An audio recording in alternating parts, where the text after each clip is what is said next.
कहानी की शुरुआत में हमें एक खूबसूरत लेक दिखाया जाता है जहां एक टूरिस्ट ग्रुप बोट पर ट्रिप के लिए निकला होता है। यहां एक लड़का अपनी नई दोस्त को इम्प्रेस करने के लिए कहता है, बात सुनो, मैंने लाइव रेयर से इस लेक का पुराना नक्शा ढूंढा है। इस लेक के नीचे पहले एक गांव था। लेक के बनने से पहले लोग वहां रहा करते थे। आज भी उन लोगों के घर और भी बहुत सी चीजें इस लेक के नीचे हो सकती हैं, लेकिन उसकी दोस्त को उसकी बात पर यकीन नहीं होता। वो कहता है, मैं अंदर कूद कर देखता हूँ, तुम भी आना चाहती हो तो आ सकती हो। जिस पर उसकी दोस्त भी मान जाती है, लेकिन तभी एक लड़की हाथ उठाकर कहती है, मैं भी साथ जाऊंगी। ये लड़की असल में उसकी बहन है, इसका नाम फिन होता है। ये सुनकर फिन का भाई उस पर गुस्सा होने लगा। वो कहता है, अगर तुम आना चाहती हो तो दूसरी तरफ कूद पड़ना। मैं कोशिश कर रहा हूँ अपनी दोस्त को इम्प्रेस करने की और तुम मेरा प्लान खराब करना चाहती हो। फिन कहती है, मुझे तुम्हारे प्लान, तुम्हारे इम्प्रेस करने से कोई लेना देना नहीं है, लेकिन तुमने जो डूबे हुए गाँव की कहानी सुनाई है वो बड़ी दिलचस्प है। मुझे भी उस डूबे हुए गाँव को देखना है। ये सुनते उसका भाई मान गया। फिर दोनों लेक में छलांग लगा देते हैं। वहाँ ज्यादा गुराई नहीं होती, इसलिए दोनों थोड़ा और दूर जाकर नीचे तैरने लग पड़े और अपनी तलाश शुरू करते हैं कि शायद उन्हें वहाँ कोई चीज मिल जाए। उन्हें सांस लेनी होती है तो वो ऊपर आ जाते हैं, सांस लेते हैं और फिर पानी में डूब जाते हैं। वहाँ पर उन्हें एक साइकिल मिलता है और फिन के भाई को एक साइन बोर्ड भी मिलता है, जिससे उन्हें यकीन होने लग पड़ता है कि यहाँ वाकई ही कोई गाँव था। वो बोर्ड उठाता है और अपने दोस्तों को दिखाने के लिए ऊपर जाने लगता है। तभी अचानक एक हाथ उसकी टांग पकड़ लेता है और नीचे खींच लेता है। फिन भी ये सब देख लेती है और पूरी कोशिश करती है अपने भाई को ऊपर खींचने की, लेकिन उसके हाथ की पकड़ इतनी मजबूत होती है कि उसका भाई ऊपर नहीं आ पाता। फिन फौरी ऊपर आती है और अपने दोस्तों से मदद लेती है। फिन फौरी ऊपर आती है और कश्ती में अपने दोस्तों से मदद लेती है, लेकिन जब वो फिर नीचे गई तो उसके भाई की जान जा चुकी थी, जिससे फिन बहुत हैरान होती है कि ये क्या हुआ और साथ ही साथ फिन को बहुत दुख होता है। तभी वो हाथ फिन के भाई को नीचे खींच लेता है। इसके बाद हम 4 महीने बाद का सीन देखते हैं।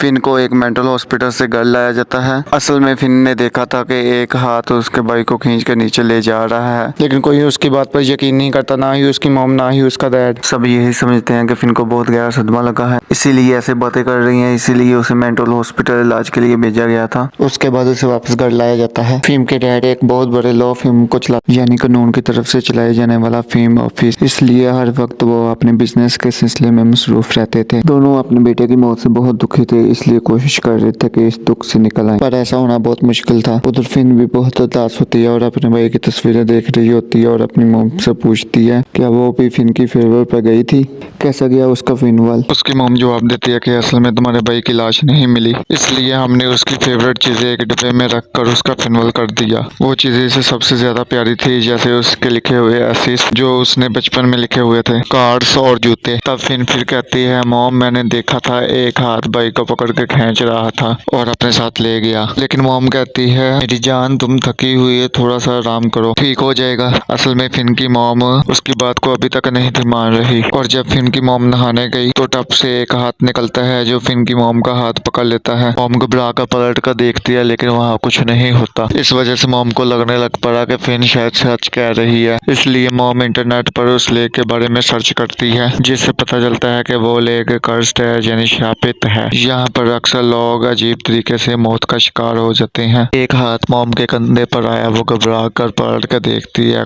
एक हाथ मॉम के कंधे पर आया, वो घबरा कर पलट कर देखती है तो फिन के डैड होते हैं। उन्होंने मॉम से पूछा कि ये तुम क्या कर रही हो। मॉम ने असल बात नहीं बताई, वो जानती थी कि ये गुस्सा करेंगे। मैं दरअसल जॉब की तलाश कर रही थी, जॉब के लिए इंटरनेट पर देख रही थी। हाँ तुम्हें काम करना चाहिए, वरना अपने बेटे के बारे में सोच सोच कर उदास होती रहोगी। जॉब करने का कोई फायदा तो है नहीं, बाहर आने की कोशिश करो, क्योंकि वो तो लौट के आने वाला नहीं, और हमें अपनी बेटी फिन की खातिर खुश रहना सीखना चाहिए। रात को फिन को सपना आया उसी दिन के बारे में जिस दिन उसका भाई डूब रहा था। मॉम को भी पानी गिरने की आवाज आती है और वो चेक करने के लिए बाथरूम जाती है। वहाँ तो कुछ नहीं, नल तो बंद था। फिर वो किचन जाती है और देखती है वहाँ का नल तो खुला हुआ था। मॉम नल बंद करती है, लेकिन वो बार बार खुल जाता है, पता नहीं क्या। मॉम जाती है और देखती है कि स्विमिंग पूल का पानी लीक हो रहा था। मॉम उसे बंद करती है, लेकिन पानी फिर से लीक हो रहा था। फिर एक आवाज सुनाई देती है, मॉम मुझे बचा लो, मॉम मुझे बचा लो। मॉम जब पलट कर देखती है तो उनका बेटा था। उनके बेटे की हालत बहुत खराब थी, वो सड़ चुका था। वो चीख कर कहता है, मॉम प्लीज मुझे बचा लो। ये देखकर उसकी मॉम की हालत खराब हो जाती है। अगली सुबह मॉम अपने हस्बैंड को सब कुछ सच बता देती है कि मेरे साथ क्या क्या हो रहा है। लेकिन वो कहते हैं तुमने जरूर कोई बुरा सपना देखा होगा, ऐसी कोई बात नहीं।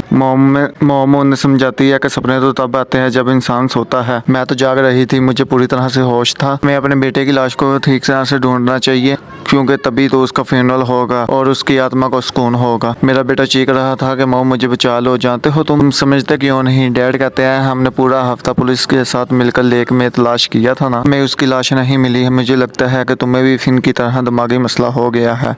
जो बात भी है तुम अब मत चल जाना लेक में खोज करने। मैं बता रहा हूँ कि मैं बहुत मसरूफ़ हूँ, मुझे किसी मसले में नहीं पड़ना। ये कहकर वो ऑफिस निकल जाते हैं। ये सब बातें फिन छुपके से सुन रही थी। फिन कहती है मॉम हमें भाई की लाश तलाश करने के लिए खुद लेक में जाना चाहिए। मैं भी आपके साथ चलूंगी भाई की लाश तलाश करने में, प्लीज मान जाइए ना। मॉम पहले मना करती है, तुम्हारी तबीयत अभी भी ठीक हुई है, अगर तुम वापस उस लेक पर जाना चाहोगी तो तुम्हारी तबीयत खराब ना हो जाए। लेकिन फिन कहती है मॉम मैं ठीक हूँ, मुझे हर रात भाई का सपना आता है। जब तक हम भाई की लाश ढूंढ कर उसका फिनवल नहीं कर देते, ना मैं ठीक हो सकती हूँ ना हालात। मान ले मेरी बात, मैं उस जगह को जानती हूँ जहाँ भाई डूबा था। मुझे उम्मीद है कि उसकी लाश वहाँ से जरूर मिल जाएगी। मॉम आखिरकार मान जाती है और दोनों लेक की तरफ चल पड़ते हैं। उस जगह उनका घर भी था। वहाँ पहुंचकर मॉम को वो टाइम याद आता है जो उन्होंने इस घर में गुजारा था। वो दोनों बैठकर लेक के उस हिस्से में जाते हैं जहाँ दोनों बहन भाइयों ने छलांग लगाई थी। हम बिल्कुल यहाँ से कूदे थे और फिर कुछ फासले पर हम तैरकर नीचे गए थे। मॉम कहती है ऐसा करो कि तुम कश्ती में रहो, मैं ये रस्सी बांध कर नीचे जाती हूँ, जब जरूरत होगी मैं ऊपर आकर सांस लूंगी। अगर तुमको लगे कि मैं ज्यादा देर नीचे हूँ और रस्सी कहीं अटक गई है तो तुम ज्यादा देर न करना, फौरी रस्सी को खींच लेना, ठीक है। जिस पर फिन भी मान जाती है। मॉम रस्सी डालकर पानी में जाती है और थोड़ी देर बाद ऊपर आकर सांस ले लेती है। फिर फिन की बताई हुई जगह पर स्विम करती है, लेकिन कुछ नहीं मिलता। मॉम ऊपर आकर कहती है बेटा तुम्हें पूरा यकीन है कि तुम यहीं से कूदे थे। फिन जवाब देती है यस मॉम। वहाँ से आप थोड़ा और आगे जाएं, वहाँ आपको एक साइकिल मिलेगी, उसके आगे से थोड़ा और तैरना है। मॉम वापस नीचे जाती है और थोड़ा आगे उन्हें एक साइकिल मिल जाता है, जिससे पता चलता है कि वो सही जगह तैर रही है। मॉम आगे तैरती है और देखती है कि पानी के नीचे एक पत्थर का बना हुआ बोर्ड है, जिस पर 3 लोगों की लाशें बनी होती हैं। लाशें अजीब हालत में, जो इस बात का इशारा है कि इन्हें काफी साल वर्षा पहले अजीब तरह से बांधा गया था। दरमियान वाली लाश में एक चेन बंधी हुई थी। मॉम उस चेन को निकालती है और वापस ऊपर आने की कोशिश करती है, लेकिन अचानक उनका पाँव भी किसी एक हाथ ने पकड़ लिया था। ठीक इनके बेटे की तरह मॉम के पाँव को भी खींचने लगता है। मॉम रस्सी खींचती है, जिससे फिन समझ जाती है मॉम मुसीबत में है और जोर से रस्सी को खींचती है, जिससे हाथ ने मॉम को छोड़ दिया था, जिससे मॉम की जान बच जाती है और साथ के बेटे की लाश भी ऊपर आ जाती है। वो हैरान रह जाती है, उसका चेहरा पानी में इतना अरसा रहने की वजह से अजीब और डरावना लग रहा था। मॉम दर्द में डूबी हुई थी, लेकिन कुछ सुकून भी था कि उनका बेटा मिल गया। अब पुलिस और एम्बुलेंस बुलाई जाती है। पुलिस ऑफिसर हैरान था और फिन की मॉम से कहता है हम पूरा हफ्ता तलाश करते रहे। पुलिस ऑफिसर हैरान था और फिन की मॉम से कहता है हम पूरा हफ्ता तलाश करते रहे और आपने एक ही दिन में अपने बेटे की लाश ढूंढ। मॉम कहती है एक और अजीब बात मैंने देखी, लेक के नीचे पत्थर के ब्लॉक के साथ 3 लाशें बंधी हुई थी, जिनमें से एक लाश के गले में ये चेन थी। ये कहकर वो चेन पुलिस ऑफिसर को चेन दे दी। पुलिस ऑफिसर कहता है कि ये चेन एक पुरानी फैमिली की लगती है। दरअसल लेक वाली जगह पर पहले एक गांव हुआ करता था, शायद उनमें से किसी एक की हो सकती है ये चेन। जिस फैमिली का नाम इस चेन में लिखा हुआ है उस फैमिली की एक बूढ़ी खतून यहाँ से कुछ दूरी पर रहती है। आप उसके पास चल जाएं, शायद वो आपको कुछ जानकारी दे दे।